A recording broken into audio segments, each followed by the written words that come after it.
Je suis Judith de Flandre, donc je suis membre de l'équipe de la DCES, une équipe de juristes, et je suis effectivement depuis plusieurs années à ce poste de juriste.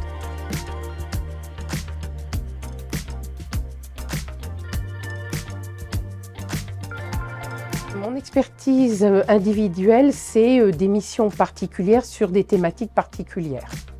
Bien sûr, ces thématiques sont posées par les collectivités.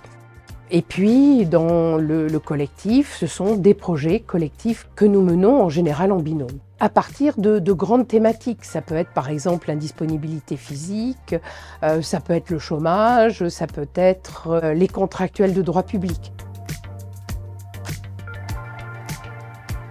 C'est une équipe dynamique, c'est une équipe qui veut toujours l'excellence. Et ça, c'est excellent justement pour nous. C'est une équipe solidaire, attachée à l'échange, qui est indispensable puisque, en tant que juriste, on doit échanger les différents points de vue pour adopter, bien évidemment, une vision juridique harmonieuse.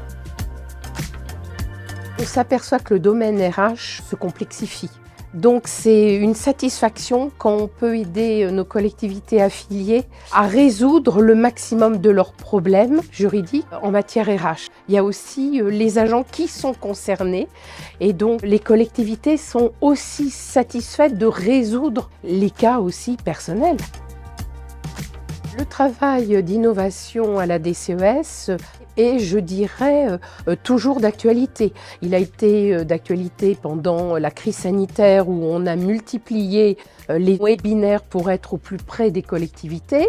Et là, notre nouveau projet, ce sont les podcasts et qui remportent un succès parce que ça répond justement pour les collectivités à ce gain de temps.